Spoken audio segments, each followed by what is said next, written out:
Hello and welcome to the Imaging Wire Show. My name is Brian Casey. I'm managing editor of the Imaging Wire. We've got a great episode for you today. Our topic is IT solutions to the radiologist shortage, and our guests are Rob Mayer and Kyle Souligne of AGFA Healthcare. Gentlemen, thanks for being with us today. Hey, Brian, thanks for having us and look forward to speaking with you. Likewise, Brian. Really glad to be here. Great. So let's start with introductions. Rob, can you tell us a little bit about your background and what you do with AGFA? Sure. My name is Rob Meyer, and I'm the Chief Product Officer for AGFA Healthcare. I've been in the healthcare IT space for well over 30 years and looking to provide solutions in this area to our customers. Very good. Kyle, how about you? Yeah, I'm the Director of Product Marketing for our Enterprise Radiology Solutions. Been in enterprise imaging pretty much right out of college and kind of bounced around from very large Fortune 5 companies to startups, and have been at AGFA now for a couple of years managing our radiology solutions. All right, very good. So our topic today is the workforce shortage and how enterprise IT solutions can help with that. And so, this has been getting so much attention, throughout radiology, and it's a bigger issue in healthcare as well. But it's happening both with radiologists and with allied staff like radiologic technologists. What are you hearing from your customers, Kyle? Yeah, I mean, workforce shortages in radiology are undeniably a major challenge. It's affecting both radiologists and allied staff like techs. The issue kind of has been building for some time, right? And unfortunately, there's not really a whole lot of on the horizon. On the legislative slide, there is the Resident Physician Shortage Reduction Act. I think it's a step in the right direction, but technology has to play its role. So our focus really has been on designing solutions that not only boost productivity, but are really easy to use, right? We want to make sure that we're reducing the physical, mental fatigue that comes from this increased workload. So one dynamic that's really emerging as a result of the workforce shortage is the relationships between health systems and group practices. So when we're designing these solutions, I think it's one of the things that we really look at are how several health systems, due to the rising of imaging volumes, can no longer rely on a single contracted group, or the staffed hired radiologists are not able to continue to support the volume. So they're looking at expanding their relationships with either multiple groups or, how they're going to hire additional radiologists. On the other side, for the imaging group practices themselves, right, this means that they're going to be providing maybe imaging volume for their own environment, which is increasing, but also how are they going to increase the reading capacity for the health systems they support. And oftentimes this means that they're going to have to accommodate a more geographically dispersed set of radiologists and hire outside of the geographies that maybe they're used to. So this seems to kind of put some pressure on the health system on a IT side, because you've got different groups that may be reading with different kinds of software. You've got, different versions that you've got to manage. And at the same time, a lot of experts are saying, these imaging IT tools are supposed to help radiologists do more with less. And we have several areas, things like enterprise imaging, the cloud, AI, that are hopefully going to be able to help out and help facilities deal with these shortages. And let's take a look at each one. With enterprise imaging, what kind of tools do you think have the most promise? Yeah, I think there's been a lot of advancements in medical imaging that hold a ton of promise, like you mentioned. But, when it comes to enterprise imaging, I think it's really important to highlight that a health system's governance around enterprise imaging is really the key to making sure that all these technologies drive efficiencies across the board. It's not just about having cloud, AI, pixel streaming, workflow orchestration, these types of tools and technologies. It's about how are you going to manage, how are you going to adopt them enterprise-wide, ensuring that, they're working in the best way possible for you. So for example, cloud solutions are fantastic for scalability, offloading some of the demand of IT resources, but you don't have a governance structure in place to guide that adoption across your enterprise imaging. You often end up with inefficiencies between departmental solutions. AI also game changer, but it's only as effective as the governance that ensures it's being implemented in ways to improve outcomes.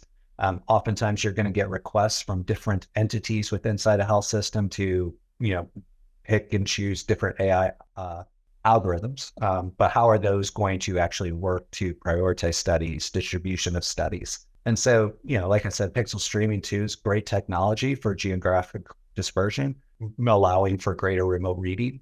But, if you're not aligning how that's going to be leveraged for diagnostic interpretation, not just remote access, you're not going to be able to really utilize the full benefit of it. So I think, when we're talking about those technologies and how you're going to adopt them, governance definitely ensures that the technologies are adopted efficiently and effectively rather than in silos. And it all ties back to the efficiency being more of a core value of enterprise imaging for that long-term success.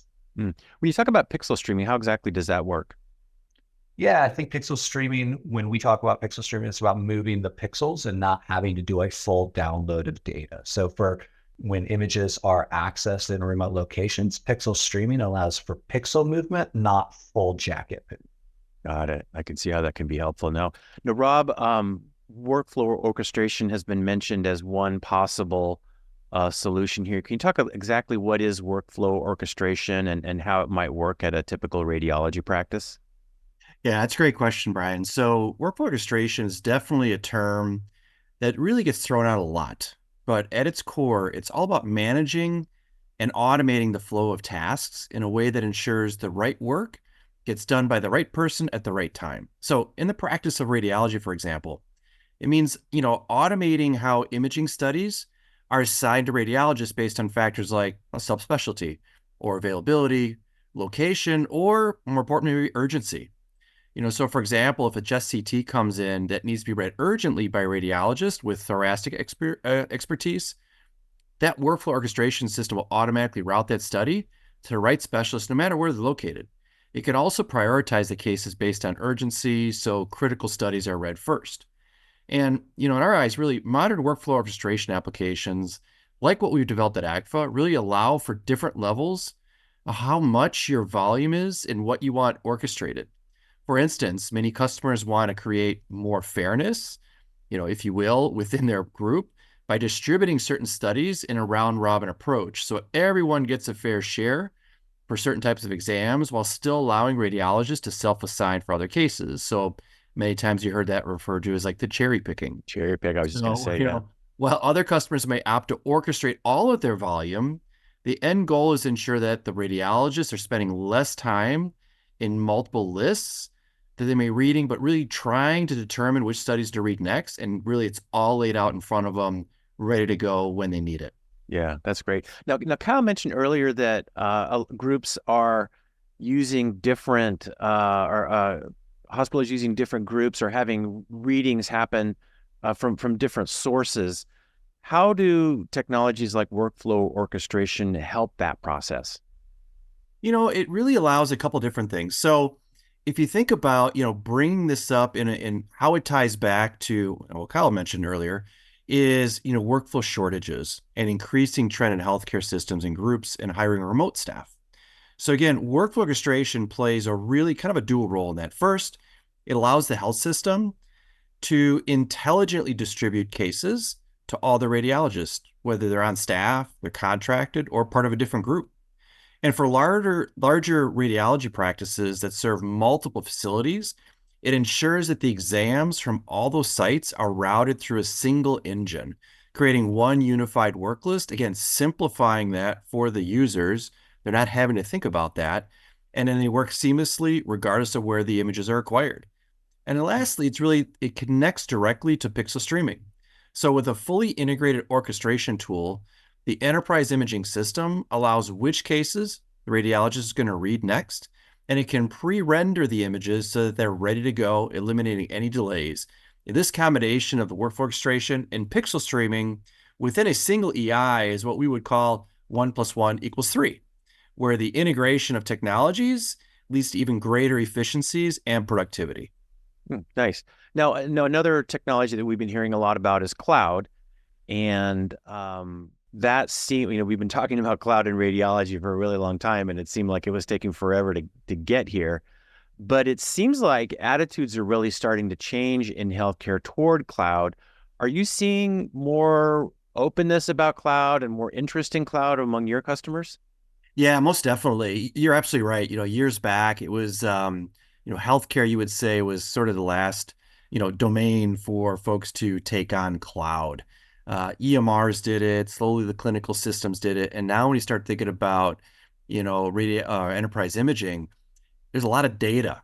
And so now we're pushing that and we're saying, hey, wait a minute, what we should do there. So we are really seeing the change in how healthcare systems approach cloud-based solutions. There was a hesitancy in the past, but what we're primarily implementing today is cloud SaaS offering versus on-prem. So a major driver is really the need for scalability, especially with imaging volumes growing and storage demands increasing.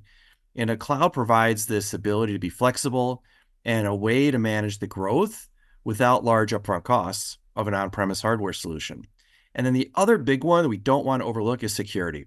Security has been a big factor in this shift. While cybersecurity is always a concern, modern cloud platforms and cloud vendors have really advanced in this area, featuring things like encryption, multi-factor authentication, 24/7 monitoring. It really helps those concerns out from the customers that may or may not have the IT staff to manage that.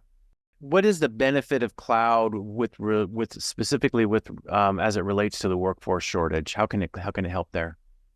Well, when you look at, putting it up in the cloud and enterprise imaging, one of those pieces is the ability to scale and be able to present the information to users regardless of where they're located. We're seeing clients not just ask us about a regional type deployment, but it's sort of multinational where they have certain countries where they're bringing up, hey, we're acquiring it here, but we need to be able to have radiologists in another region view these for us or be able to read them for us. So we see large practices really being able to deploy and leverage, again, streaming client, beaming the pixels versus large data set downloads of, thousands or tens of thousands of images to a location. You might as well, in some other technologies, hit the button, go grab lunch and come back. But with our solution and streaming pixels, they're able to start their reading immediately. So the data transfer speed issue isn't that had been holding cloud back. You feel like that's not as much of an issue anymore? It's good you bring it up because honestly, it's not something we struggle with in our environment, thanks to the streaming client. As we mentioned earlier, the way we approach the utilization of pixel streaming for a client has really changed the game. With our solution, images can be pre-rendered and streamed in real time, so the radiologist doesn't have to wait for anything to download. We talked about, having some radiologists having to wait a long time because of the batch download of studies. So I'm going to select multiple ones, send it to me, and I'll come back. We support latencies below 60 milliseconds, which really allows for a AWS instance in Ohio to cover a reader almost anywhere in the continental US. And the technology is designed to optimize performance and make sure that remote reading is just as fast and efficient as if they're being on site. So transfer speeds and latency really aren't issues that we're facing today. All right, very good. Well, let's shift over to another hot topic, and that's artificial intelligence. Kyle, it seems like most of the early use cases for AI were for image interpretation, helping radiologists find a suspicious area on a mammogram or on a chest X-ray or something like that. But it seems like a lot of some of the newer applications are being applied to workflow. How is that working? Yeah, absolutely. I think AI is definitely expanding beyond the role of just image interpretation, right? Like a lot of the early conversation was around sensitivity, specificity of these algorithms and detecting anomalies. And that's definitely crucial, right? Like AI is needed in those aspects, but also it should be used in ways like we discussed before to significantly streamline the workflow. For example, if AI algorithms can prioritize cases by identifying maybe an urgent study or by finding an incidental finding, in a chest CT or something of that nature. All of these types of algorithms should be utilized to not only drive clinical efficiency, but also help with the workflow shortages by reducing wait times and prioritizing case study load. I think the capability there helps kind of manage and reduce the risk of missing critical findings as well when you're prioritizing those and moving them up in the list. And that really kind of moves beyond just trying to make sure we're not missing something. Mm. But additionally, the one thing I would say beyond image interpretation, AI is really being able to start being leveraged beyond just what you would say is pixel recognition. So additionally, you're seeing these routine tasks be automated in things like Rad AI and other, reporting solutions where they're handling administrative burdens as well. So I think that that's a definitely new use case that you're seeing a lot of attention on from natural language processing, large language models, where you're really going to start to see that generative AI world really spur its advantages into streamlining efficiencies and enabling, even from our side of the house, from a PACS instance, more effective measurement generation and linking of interpretations between the PACS and report.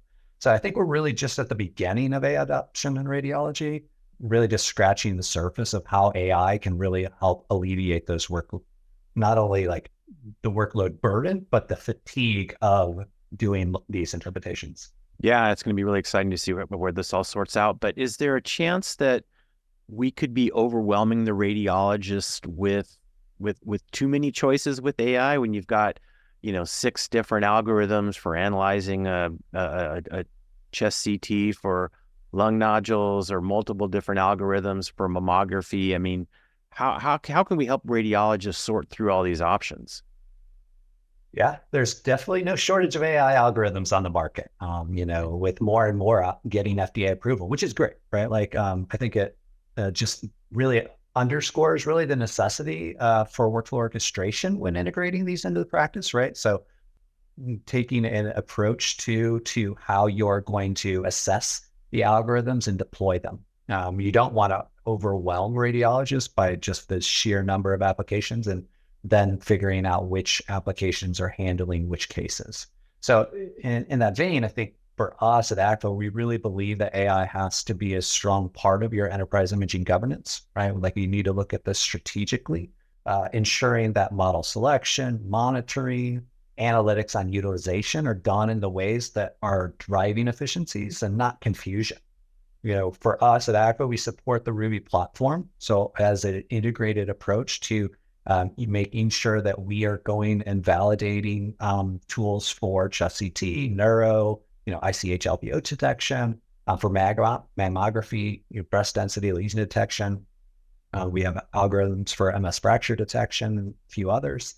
So, in that way, we're trying to assist our clients in validating and monitoring algorithms by going out and building those directly third-party integrations that feel like a first-party solution, so that they can really effectively integrate AI and not have to be inundated with all of the validation. But, for other clients or those that want to try algorithms out, a platform approach can be a nice approach for them to try, trials of certain ones and figure out which ones work on their patient populations best. But at the end of the day, I think it does come down to making sure that you as an organization create a strategic approach to how you're going to govern the management of all the different requests that are coming your way. All right. Very good. So Rob, RSNA is just a few weeks away. It's hard to believe. But what can we look forward to seeing from AGFA in the run up to RSNA? Yeah, hey, thanks for asking, Brian. Yeah, this is always an exciting time as we're preparing to come out and share some of our latest capabilities. So a couple key areas we're going to focus on this year are continuing to push our enterprise imaging cloud. It's a fully managed SaaS solution that simplifies software lifecycle by delivering automated updates, effortless scalability, endless security, or enhanced security, not endless security, and hands-free solution, really that enables and improve cost control and scalability. Second is, we talked about it today, is our streaming client. Really a powerful solution. It really eliminates the barriers for radiologists and really extends their diagnostic reach beyond the reading room. Blazing fast speed, full image fidelity, really empowering the anytime, anywhere and collaboration mantra. With that, multi-entity federation. So designed to break down the image and data silos and really tie together stakeholders to access the information they need wherever they need it. Workflow orchestrator, leveraging the power of AGFA Healthcare's Ruby to intelligently curate the personal work lists and prioritize those tasks, and really starting to take care of some of those challenges on RVUs and cherry picking and balancing out that reading workflow across their radiologist pool.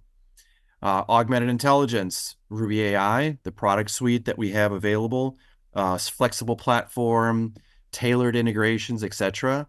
And then lastly is really network radiology. So this notion of network radiology, not overworked radiology, and delivering this revolutionary solution, really leveraging a centralized, blazing fast streaming client and the unified reporting system, really allowing those radiologists to access any study from any customer served by the practice. Again, being able to support that for our customers and really collaborating with them and helping them solve their challenges day to day. All right, very good. Well, lots of great stuff to look forward to in Chicago. Rob Meyer and Kyle Souligne of AGFA Healthcare, thanks so much for being with us today on the ImageWire Show. Really enjoyed the discussion. Thank you. Yeah, thanks for having us, Brian. All right, signing off for the Imaging Wire, my name is Brian Casey.